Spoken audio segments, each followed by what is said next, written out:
दोस्तों, हमारा चंद्रयान 3 लगातार चांद की कक्षा के बेहद करीब बढ़ता चला जा रहा है। इसी बीच इसरो के वैज्ञानिकों ने एक ऐसी जानकारी दी जिसे जानकर सभी के होश उड़ गए।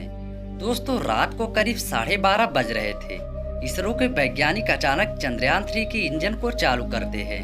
कहा जा रहा है कि करीब 31 मिनट तक इंजन को चालू रखा गया और फिर चंद्रयान 3 ने वो करके दिखाया, जिसे देखकर दुनिया भर की स्पेस एजेंसी भी हैरान रह गई। दोस्तों, इस काम को अंजाम इसरो के बेंगलुरु हेडक्वार्टर में बैठे वैज्ञानिक दे रहे थे।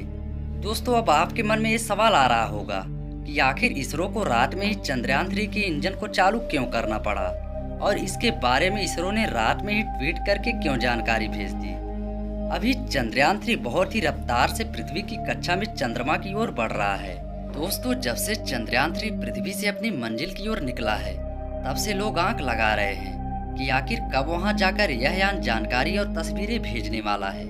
लेकिन अभी इसने क्या खुशखबरी दी है, और साथ ही आपको ये भी बताएंगे कि अभी पृथ्वी से कितने किलोमीटर दूर चला गया है, चांद के बेहद करीब कक्षा में कब तक पहुंच जाएगा। इस वीडियो में आपको पूरा डिटेल में इसके बारे में ताज़ा जानकारी बताते हैं। दोस्तों, आप इस बात को तो जानते हैं कि चंद्रयान 3 14 जुलाई के दिन पृथ्वी से इसरो का रॉकेट लेकर निकला था। इस रॉकेट का काम केवल इसे पृथ्वी की कक्षा में पहुंचाना था। इसके बाद इस रॉकेट का मलबा नीचे गिर गया, जो उस तारीख से लेकर अब तक पृथ्वी की कक्षा में चक्कर लगा रहा है। 15 जुलाई के दिन इसने पृथ्वी की चारों ओर पहला राउंड पूरा किया था। जैसा कि मैंने आपको पहले बताया कि कोई भी अंतरिक्ष यान डायरेक्ट सीधा नहीं भेजा जाता है। दोस्तों, जबकि इसे पृथ्वी के चारों ओर राउंड राउंड घुमाया जाता है और फिर धीरे धीरे अंडाकार राउंड में वह पृथ्वी से दूर जाता है, क्योंकि एकदम से पृथ्वी की भारी भरकम ग्रेविटी उस अंतरिक्ष यान को पृथ्वी से दूर नहीं जाने देती। 17 जुलाई को यह मुसाफिर पृथ्वी का एक राउंड पूरा करने के बाद दूसरे राउंड में प्रवेश करता है। उसके बाद वैज्ञानिक इसके इंजन को चालू करके इसे दूसरे राउंड में डाल देते हैं। इसके बाद ये अगले राउंड यानी तीसरे राउंड में भेज दिया जाता है।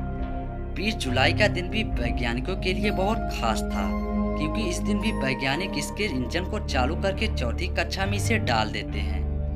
यहाँ तक यह मशीन वैज्ञानिकों के प्लान के मुताबिक बिल्कुल सही काम कर रही है। इसके बाद 25 जुलाई को यह 5वीं कक्षा में चला जाता है। अभी पृथ्वी के लास्ट राउंड यानी कि यह 25 जुलाई के बाद वैज्ञानिकों को इंतजार था 1 अगस्त का। ये इंतजार भी खत्म हो गया, जो कि 14 जुलाई से 31 जुलाई तक चंद्रयान 3 ने पृथ्वी के चारों ओर पूरे 5 राउंड पूरे कर लिए हैं। अब चंद्रयान 3 बिल्कुल सही सलामत पृथ्वी के 5 राउंड पूरा करके तैयार हो गया था। पृथ्वी की ग्रेविटी को छोड़ने के लिए इस अंतरिक्ष यान को पृथ्वी के भारी ग्रेविटी से निकलने के लिए इसके इंजन को चालू करना पड़ता है। फिर वैज्ञानिकों को इंतजार था 31 जुलाई और 1 अगस्त की मध्य रात्रि का। रात के करीब 12:30 बजे वैज्ञानिक इसके इंजन को ऑन कर देते हैं। जैसे चंद्रयान 3 पृथ्वी से 236 किलोमीटर दूरी पर पहुंचता है, तो वैज्ञानिकों ने स्पेस क्राफ्ट में लगे थ्रस्टर से फायरिंग की। इस पूरी प्रक्रिया को विज्ञान की भाषा में ट्रांसलूनार इंजेक्शन कहा जाता है। इस पूरी प्रोसेस को होने में करीब आधा घंटा का समय लगा था। वैज्ञानिकों की टीम पूरी तरह चौकस थी और आधे घंटे बाद ही चंद्रयान 3 ने इतिहास रच दिया। दोस्तों, चंद्रयान ने वो करके दिखाया जिस पर इसरो की पूरी उम्मीद थी। इस प्रकार से चंद्रयान 3 के लिए किसी अग्नि परीक्षा से कम नहीं थी। जब पूरी दुनिया सो रही थी, उस समय इसरो इतिहास लिख रहा था। यानी रात को ही चंद्रयान 3 ने इतिहास रचते हुए पृथ्वी की गुरुत्वाकर्षण को छोड़कर पृथ्वी और चांद के बीच वाले रास्ते की तरफ मुंह मोड़ दिया था, जहां उसे अब इस भयानक अंतरिक्ष में एक लंबी दूरी तय करनी है। चांद तक पहुंचने के लिए आज पृथ्वी और चंद्रमा के बीच हाईवे के ऊपर चल रहा है। लेकिन जब ये पृथ्वी का गुरुत्वाकर्षण क्षेत्र छोड़ता है, तो उस समय इसकी स्पीड तेज रखनी पड़ती है। जब ये हमारे पृथ्वी के वातावरण से बाहर निकला था, उस समय इसकी 1 सेकंड के अंदर 11 किलोमीटर की स्पीड हासिल करनी पड़ती है। इतनी स्पीड हासिल करने के लिए इसरो वैज्ञानिक बाहुबली रॉकेट का प्रयोग किया था। ये भारी भरकम रॉकेट बादलों को चीरता हुआ इसको पृथ्वी के ऑर्बिट तक ले गया था। अभी हाल फिलहाल में इसकी स्पीड की बात की जाए तो करीब 40,000 प्रति किलोमीटर घंटा है। अभी 5 से 6 दिन इसे एक स्टेट हाईवे की तरफ सफर करना है, 6 दिन बाद फिर से वैज्ञानिक चंद्रयान 3 के इंजन को फिर से चालू करेंगे, जिससे इस बार यह चांद के बिल्कुल करीब चला जाएगा। वैज्ञानिक इसके इंजन को ऑन करके इसे चंद्रमा की कक्षा में भेज देंगे। फिर जब चांद का गुरुत्वाकर्षण इसे पकड़ेगा, फिर से वही प्रोसेस अपनाएगा जैसे इसने पृथ्वी पर अपनाया था। अंडाकार राउंड काटते हुए यह धीरे धीरे चांद के करीब जाएगा। लेकिन यह काम आपको जितना आसान लग रहा है उतना है नहीं। अगर यहाँ पर वैज्ञानिकों की थोड़ी सी भी चूक हुई तो आपको पता है कि 40,000 किलोमीटर प्रति घंटे की रफ्तार से ये बढ़ रहा है। इतनी रफ्तार से चूकने पर यह चांद से बाहर निकल सकता है। दोस्तों, वैज्ञानिक इसे चांद की दिशा में ले जाने के लिए मॉड्यूल सिस्टम को ऑन करके थ्रस्टर के माध्यम से इसे कंट्रोल करते हैं। प्रोपल्शन मॉड्यूल में लगे छोटे छोटे इंजन की मदद से इसे अपोजिट दबाव देकर इसे चांद की कक्षा में डाल दिया जाएगा। इस वक्त वैज्ञानिक पल पल की जानकारी रखेंगे। वैज्ञानिकों के लिए चंद्रयान 3 का ये दिन भी बहुत ज़्यादा खास रहने वाला है। एक बार चांद की कक्षा में पहुंचने के बाद धीरे धीरे वैज्ञानिक इसकी कक्षा को छोटे करते चले जाएंगे और चंद्रयान अपने लक्ष्य के करीब पहुंच जाएगा। ये प्रोसेस भी काफ़ी दिन होगा। फिर 17 अगस्त के दिन चंद्रयान का प्रोपल्शन मॉड्यूल विक्रम लैंडर से अलग हो जाएगा। उसके बाद चांद पर कुछ राउंड काटने के बाद 23 अगस्त को चांद के बहुत नज़दीक यानी 30 किलोमीटर ऊंचाई पर पहुंच जाएगा। इसका केवल एक ही काम है, बस इसे धीरे धीरे चांद की सतह पर सॉफ्ट लैंडिंग करवाना।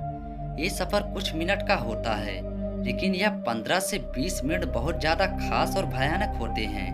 दोस्तों, इसी फेज में अच्छे मिशन फेल हो जाते हैं, क्योंकि इस समय अंतरिक्ष यान को बड़े ही सरलता से उतारना होता है और इसके अंदर वैज्ञानिक बहुत ही एडवांस वाले उपकरण लगाते हैं।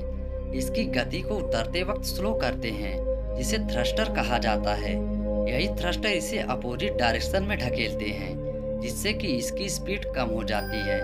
इस दौरान चंद्रयान 3 के लैंडर का स्पीड 6000 किलोमीटर प्रति सेकंड से घटकर 7.2 किलोमीटर प्रति सेकंड यानी 2 मीटर प्रति सेकंड लेकर आनी है। इस वक्त यह अंतरिक्ष यान उस भयानक जगह उतरेगा। इस वक्त ये खुद का दिमाग इस्तेमाल करने वाला है, यानी ये खुद का आर्टिफिशियल इंटेलिजेंस का इस्तेमाल करके ये डिसाइड करके ये उस मुश्किल वक्त में कैसे फैसले लेने हैं। इसरो के इस तकनीक की दुनिया दीवानी हो गई है। दोस्तों, यह एडवांस तकनीक इसके अंदर होने की वजह से वैज्ञानिकों को इतनी ज़्यादा टेंशन नहीं है, क्योंकि ये रोबोट माइंड से इस मुश्किल परिस्थिति में विचलित नहीं होने वाला।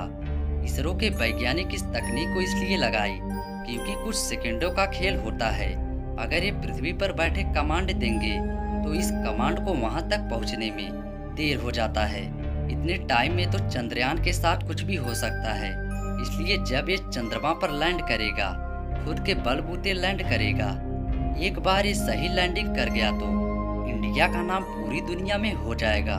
उतरने के बाद तो ये बिल्कुल भी देरी नहीं करेगा चांद के उस अंधेरी दुनिया का राज खोलने में। चांद के उन भयानक गड्ढों की तस्वीर दुनिया के सामने आएगी तो पूरी दुनिया के वैज्ञानिक अचंभित होने वाले हैं, क्योंकि करोड़ों साल से ये गड्ढे वीरान पड़े हैं। अगर ये गड्ढे पृथ्वी पर कई सालों से वीरान पड़े होते तो उनके अंदर कई प्रकार के जीव जंतु बसेरा कर लेते। लेकिन चंद्रमा के अंदर उन भयानक गड्ढों में क्या है, ये सवाल वैज्ञानिकों को अब बहुत परेशान कर रहे हैं। इसका जवाब हमें सटीक रूप से वहां जाने वाले चंद्रयान 3 का रोवर देने वाला है। दोस्तों, इस रोवर को चांद की इस ऊबड़ खाबड़ जमीन पर चलने में भी परेशानी आने वाली है। इसलिए इसके अंदर कई प्रकार के सेंसर लगे हुए हैं जो यह बताएंगे कि कहां पर गड्ढा है और कहां पर बड़ा पत्थर है। ये पहले से इन्हें पता चल जाएगा, क्योंकि पहले से ही वैज्ञानिकों ने इसके लक्ष्य को निर्धारित कर रखा है कि इसे वहां पर किस प्रकार रिसर्च करना है। और खासकर वैज्ञानिकों ने इसके अंदर एडवांस उपकरण लगाए हैं ताकि किसी भी हालत में इसके साथ कोई अनहोनी घटना न हो जाए। वैज्ञानिकों ने 4 साल तक जी जान से मेहनत कर इसे चांद तक भेजा है। किसी भी दूसरी दुनिया में किसी अंतरिक्ष यान को भेजना आसान काम नहीं है।